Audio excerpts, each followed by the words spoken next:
Bonjour, aujourd'hui nous allons lire dans Éphésiens chapitre 2 verset 10. Éphésiens chapitre 2 verset 10. Il nous dit, car nous sommes son ouvrage, ayant été créés en Jésus-Christ pour des bonnes œuvres que Dieu a préparées d'avance afin que nous les pratiquions. Ce texte, nous allons le voir d'une façon plus pratique. Nous allons voir des histoires aujourd'hui. Et pour commencer, je voudrais vous raconter une histoire. C'est l'histoire d'un couple missionnaire très vieux. Ils ont travaillé en Afrique et après beaucoup d'années, ils veulent rentrer à la maison. Ils sont des Américains. Alors, ils ont pris le bateau pour aller à New York. Et en rentrant dans le bateau, il voit beaucoup de gens qui sont là. Il y a des drapeaux, de la musique et tout. Le monsieur dit, il nous accueille, il nous remercie d'avoir travaillé toutes ces années en Afrique. Mais malheureusement, c'était pas cela. Il y avait en ce jour le président Teddy Roosevelt qui voyageait avec eux. Et parce que le président était là, on a fait une fête et on l'accueillait. Il était là, et tout le monde était fixe, les yeux étaient fixés sur le président. Le président était en Afrique pour aller faire la chasse aux lions, aux gros animaux d'Afrique. Et là, le missionnaire était découragé. Il nous dit, nous avons travaillé pendant plusieurs années pour Dieu et personne ne nous accueille, personne ne nous donne une fête. Et il rentre à la maison, il rentre dans le bateau plutôt et fait le parcours pour aller en Amérique. Et arrivé à New York, là, il y avait toutes les personnes étaient là. Il y avait des soldats qui faisaient la parade pour les gens. Et le monsieur missionnaire était tout triste. Il dit, j'ai travaillé pour Dieu pendant toutes ces années. Et on m'accueille même pas à ma maison. Il était tout triste. Sa femme lui dit, laisse tomber. Laisse tomber, nous allons rentrer à la maison. Il y avait des journalistes, il y avait la musique encore une fois. La fête était là. Mais eux, ce couple, passaient dans un coin pour partir à la maison. Arrivant à la maison, le couple était là, était fatigué. Ils n'avaient pas beaucoup d'argent avec eux. Et le monsieur tout triste dit à sa femme, je suis fatigué. Je n'ai rien eu, il n'y a pas de fête, il n'y a rien pour moi. Maintenant, on est pauvre, on est à la maison, on n'a rien. Sa femme lui dit, tu sais, va parler à Dieu. Va dire à Dieu tout ce que tu me dis, va dire à Dieu. Il part, il ferme sa porte, il rentre dans sa chambre en colère, il claque la porte, il rentre et il dit, il commence à prier Dieu. 15 minutes après, il revient tout souriant et tout joyeux auprès de sa femme. Et sa femme était étonnée. Elle dit, pourquoi? Pourquoi tu es si joyeux comme ça? Il dit, Dieu m'a parlé. Il dit, qu'est-ce que Dieu t'a dit? Le monsieur dit, Dieu a mis son bras sur mon épaule et dit, tu sais, n'attends pas une fête ici, parce que tu n'es pas encore à la maison. Au ciel, c'est là ta maison. C'est là où il a repris goût à la vie. Il dit, pourquoi avoir une fête ici alors qu'il y a une grande fête dans le ciel? On n'est pas encore à la maison. Les personnes pensent que les meilleures choses doivent arriver ici sur terre. Non, pas forcément. Avec les problèmes de COVID-19, avec tous les problèmes financiers dans le monde, l'avenir est sombre pour nous. Mais nous savons qu'un jour, on sera dans le ciel pour louer notre Seigneur. Pour comprendre mieux qu'est-ce que Dieu prépare pour nous, pour comprendre mieux comment affronter cet avenir qui est sombre, ou l'état où nous sommes maintenant, la façon dont nous vivions, il y a des gens qui perdent leur travail, il y a des gens qui ne savent même pas qu'est-ce qu'ils vont manger. Ils ne savent pas qu'est-ce que demain réserve pour eux. Alors nous allons lire, ou plutôt voir l'histoire qui se trouve dans 2 Rois chapitre 13. 2 Rois chapitre 13, verset 14. 2 Rois chapitre 13, verset 14. Il nous dit, Élisée était atteint de la maladie dont il mourut. Élisée était très malade. L'homme de Dieu, à cette époque, était très malade, et était sur le lit, et il allait mourir. Et là, il y aura le roi Joas, roi d'Israël, qui va venir vers lui. Pourquoi le roi Joas va venir vers lui? Parce que le roi sait que Élisée, il est un homme de Dieu, et l'homme de Dieu est puissant avec son Dieu. Et là, je voudrais vous dire que quelqu'un qui suit Dieu, même malade, même cloué sur un lit, il est puissant. Il a la puissance de Dieu. Il peut faire des miracles à travers... Dieu plutôt peut faire des miracles à travers lui. Et Joas va venir vers lui et va commencer à pleurer. Joas va pleurer parce qu'il sait déjà que Élisée va mourir. Il va dire... mon père, char d'Israël et sa cavalerie. Qu'est-ce qu'il voulait dire par cela? Mon père, char d'Israël et sa cavalerie. Il voulait tout simplement dire à Élisée, c'est toi qui prends soin d'Israël, c'est toi qui est le papa d'Israël, c'est toi qui a la puissance en Israël, tu as toute la puissance d'Israël, pour Israël en toi. Ce qu'il voulait dire encore à Élisée, Dieu est avec toi et tu es puissant. Avec toi, on peut faire des grandes choses. Vous savez, Élisée avait un maître, Élie. Élisée a vu Élie monter au ciel. Et Élisée, lui, est en train de mourir. Élisée a compris quelque chose avec Dieu. Même si nous allons monter au ciel ou mourir sur terre, Dieu, il est pour nous et il est avec nous. Alors, Joas est venu vers lui, il pleure, il demande de la protection parce que Joas sait que si Élisée meurt, l'avenir est sombre. C'est un peu comme nous là, si on ne sait pas qu'est-ce qui va arriver, on ne sait pas comment on va vivre demain. Élisée va dire à Joas, il va dire au verset 15, il va dire à Joas, prends un arc et des flèches. Et Joas va prendre l'arc et il va prendre les flèches. Puis, verset 16, puis Élisée va lui dire, bande l'arc avec ta main.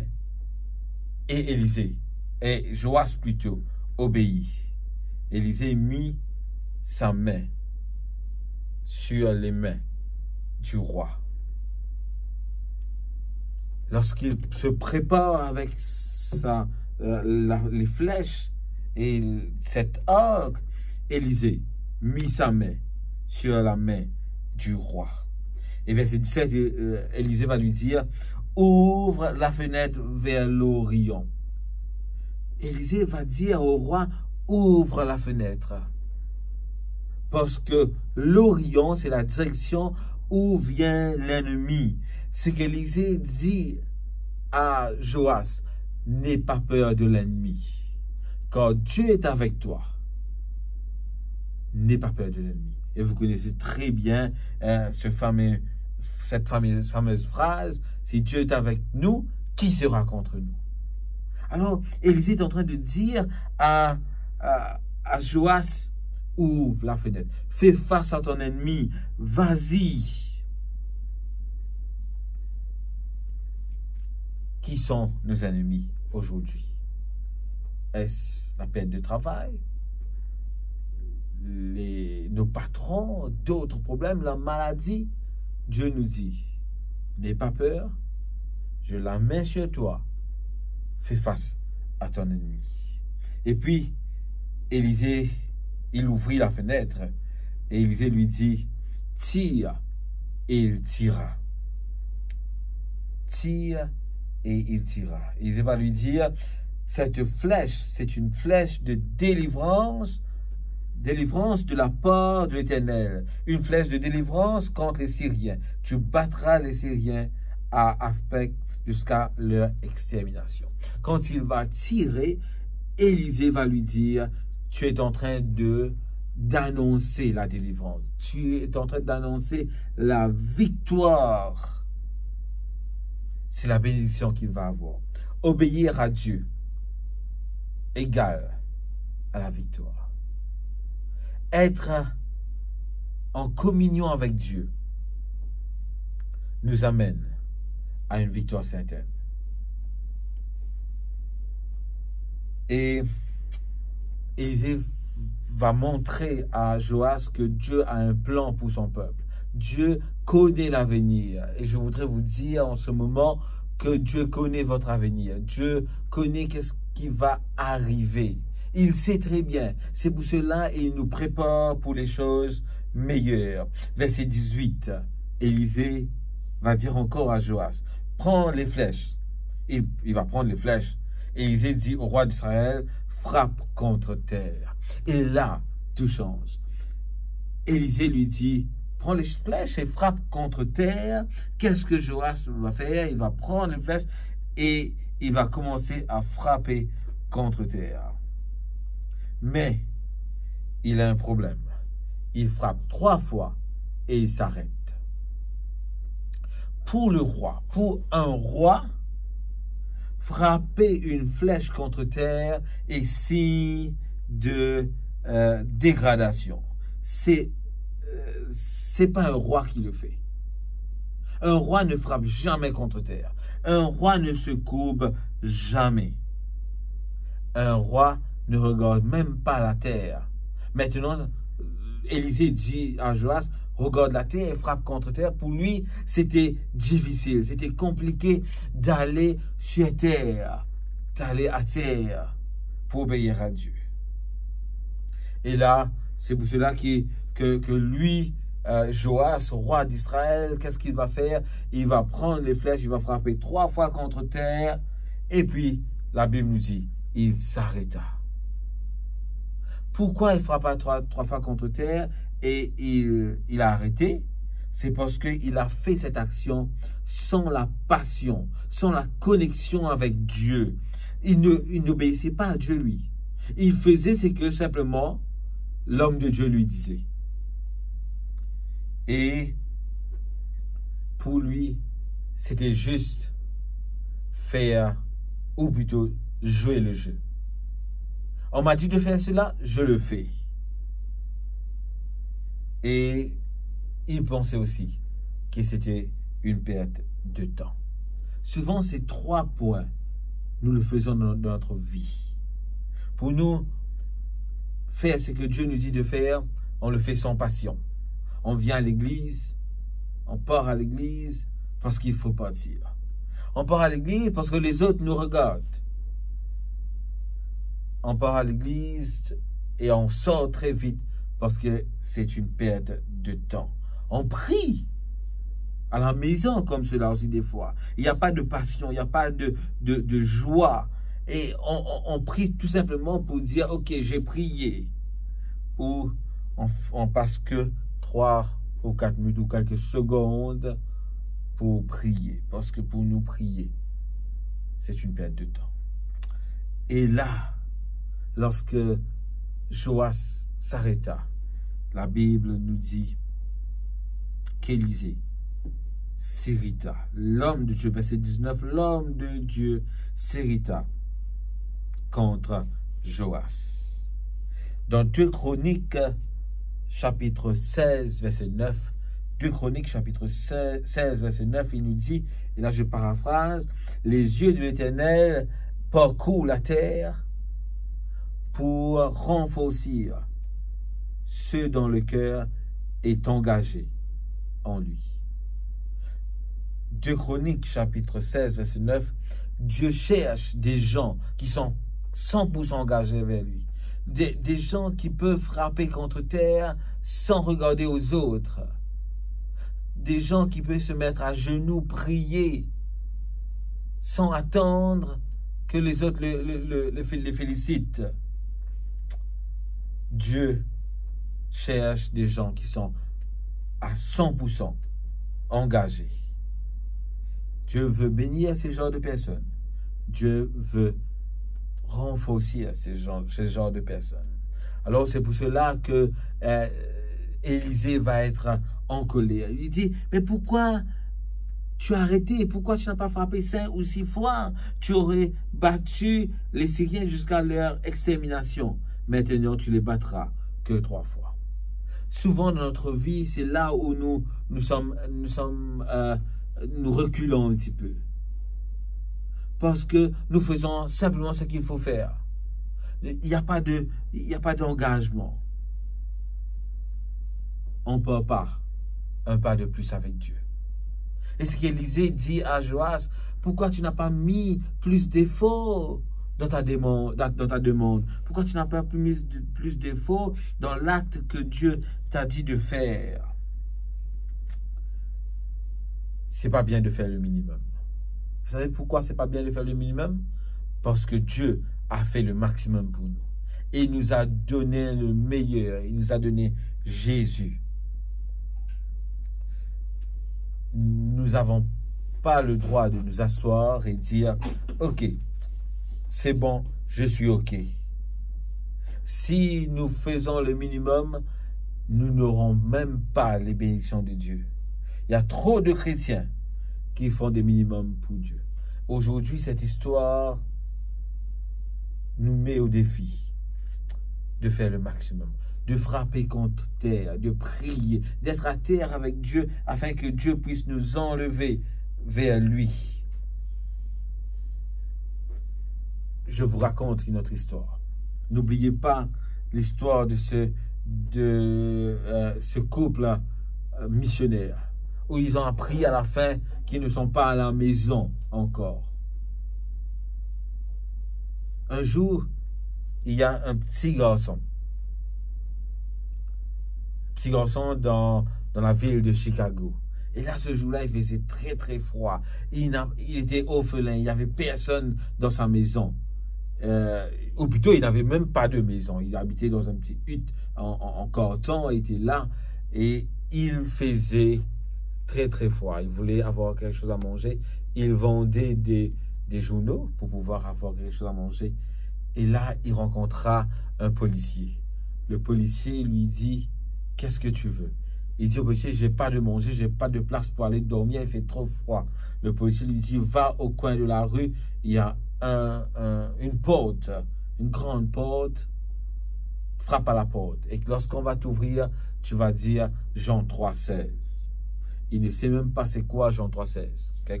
Quelques-uns d'entre vous sûrement le savent, et peut-être quelques-uns ne le savent pas. Jean 3,16, il part, il frappe à la porte et une dame qui s'ouvre, il dit bonsoir, et il dit Jean 3,16. La dame lui dit entre. Lorsqu'il entre, la dame le met au bord de la cheminée, tout chaud. Il est là et il a chaud, il est bien. La dame est partie dans la cuisine et il dit, je ne sais pas c'est qui Jean 3,16 ou c'est quoi Jean 3,16, mais quelqu'un qui a froid peut devenir chaud avec lui. Il réchauffe les gens froides. Alors, il est là, il se contemple, il aime bien ce moment chaud qu'il a parce qu'il est toujours dans le froid. La dame vient et lui dit, tu as faim? Il dit, oui, j'ai faim, plusieurs jours, je n'ai pas mangé. La dame l'emmène dans la cuisine, il y avait toutes les nourritures possibles. Il y a des nourritures qu'ils ne savent même pas c'est quoi. Il commence à manger, la dame part dans une autre chambre et il dit en lui-même, je ne sais pas qui est Jean 3,16, c'est un code secret ou c'est quoi ça? Mais il nourrit l'affamé. Après quelques minutes, lorsqu'il a fini de bien manger, il était rassasié, la dame lui dit, est-ce que tu veux prendre un bain? Et il dit, oui, je veux prendre un bain, ça fait des mois que je n'ai pas pris mon bain, mais je voudrais bien prendre le bain. Et il rentre dans la salle de bain, il y a le baignoire, l'eau est bien chaude, c'est bien confortable, il rentre dedans et il s'allonge, il regarde en haut, il dit, je ne sais pas c'est quoi Jean 3,16 ou c'est qui ce Jean 3,16, mais il fait quelqu'un qui est sale devenir propre. sale comme j'étais, maintenant je suis propre et c'est bien, je me suis bien lavé. Et en plus, la dame lui donne de vêtements neufs, propres. Et là, il dit, waouh, Jean 3,16 me donne tout cela. Et après, il s'est habillé, la dame vient lui dire, est-ce que tu veux dormir? Il dit, oui, je veux dormir. Où est la natte pour dormir? La dame dit, non, il n'y a pas de natte, il y a le lit. Tu vas dormir sur le matelas, sur le lit. Et c'est la première fois de sa vie, de sa connaissance, qu'il va dormir sur un matelas. Et là, il est allongé sur ce matelas. Il dit, je ne sais pas c'est qui Jean 3,16, mais il fait reposer celui qui est fatigué. Et il s'endorme. Le matin, il se réveille. Et dans sa tête, il dit, je dois aller dire, demander à la dame qui est Jean 3,16. C'est quoi ça? Il part le matin, il part près de la cheminée. La dame lui parle, dit, est-ce que tu sais c'est quoi Jean 3,16? Il dit non, c'est la question que je voulais vous poser. La dame retire une grosse Bible comme ça et dit, voilà, on va voir. Dans la Bible, il y a Jean 3,16. Il ouvre la Bible et la dame plutôt ouvre la Bible. Elle ouvre la Bible, elle dit, Jean 3,16, c'est une phrase dans la Bible qui veut dire, car Dieu a tant aimé le monde qu'il a donné son Fils unique, afin que quiconque croit en lui ne périsse point, mais qui ait la vie éternelle. Et là, le jeune garçon dit, waouh, qui est ce fils? La dame lui dit, c'est Jésus. Et il dit, je vais donner mon cœur à Jésus. Aujourd'hui, on ne sait pas quel avenir nous réserve. On ne sait pas qu'est-ce qui va arriver devant. Mais c'est qu'on sait qu'on connaît Jésus. Et c'est qu'on sait qu'il a préparé plutôt une place pour nous dans le ciel. On n'est pas encore à la maison. Mais lorsque nous serons à la maison, chers amis, il y aura la fête. Lorsque nous serons à la maison, il n'y aura pas de pleurs, il n'y aura pas de manquements, il y aura toutes les choses en abondance. Il y aura la joie, la paix, il y aura la guérison. Moi, je vous invite à frapper contre terre. Pas une fois, pas deux fois, pas trois fois, mais plusieurs fois, à prier avec Dieu, à rester fidèle avec Dieu, à dire à Dieu, oui, je vais te suivre pas à pas. Que Dieu nous bénisse. Et le verset que j'ai lu au commencement, Éphésiens, chapitre 2, verset 10, il nous dit, « Quand nous sommes son ouvrage, ayant été créés en Jésus-Christ pour des bonnes œuvres, que Dieu a préparées d'avance afin que nous les pratiquions. » Dieu nous prépare des choses extraordinaires. Nous avons été créés en Jésus-Christ pour des bonnes œuvres, que nous puissions être cette lumière, ces bonnes œuvres, cette lettre ouverte pour les autres, afin que nous puissions nous préparer pour le ciel. Que Dieu vous bénisse et qu'il vous garde. Amen.